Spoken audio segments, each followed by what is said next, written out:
Good morning guys, happy Wednesday. So మొన్నైతే సాంబార్ ఎలా prepare చేశానో చెప్పా కదా. సో ఈరోజు అయితే పప్పుచారు అనమాట. సాంబార్ వేరు, పప్పుచారు వేరు. సరేనా? ఆల్రెడీ పప్పు బాయిల్ చేశాను, కందిపప్పు వేసి టమాటా వేసి బాయిల్ చేశాను అనమాట, కుక్కర్లో పెట్టి.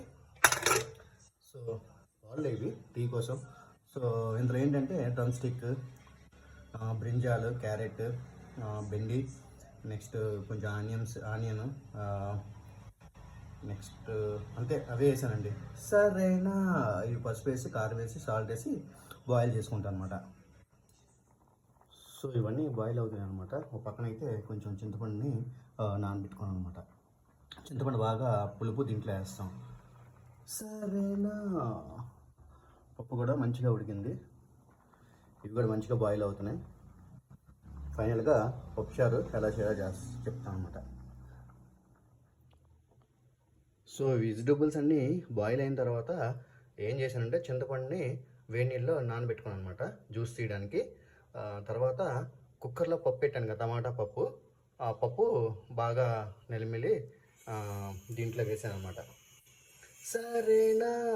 చింతపండు మొగ్గేసుకొని కారం, పసుపు, సాల్ట్ అన్నీ వేసుకోనమాట. దీంట్లో కొంచెం ఇంగు వేసుకోండి, మంచి టేస్ట్ వస్తుంది. ఇంకేంటంటే కొత్తిమీర కూడా వేసుకోండి, లాస్ట్లో తాలింపు వేసుకోండి. సరేనా? ఫస్ట్ అయితే ఆలు ఫ్రై అయితే రెడీ అయిపోయింది. ఆలు ఫ్రై బాయిల్ చేసి ఆలు ఫ్రై చేసాను అనమాట. సరేనా? సో ఫైనల్గా అయితే పప్పుచారు రెడీ అయిందండి. సో మా కోస్తా ఆంధ్రాలో అయితే దీన్ని పప్పుచారు అంటారు అనమాట. చింతపండు వేసి పప్పు, వెజిటబుల్స్ వేసి చేసేదాన్ని పప్పుచారు అనమాట. సరేనా? దీంతో ఫ్రై ఐటమ్ కానీ పాపడ్ కానీ పక్కన ఉంచుకుంటే సూపర్ ఉంటుంది, తినొచ్చు అనమాట.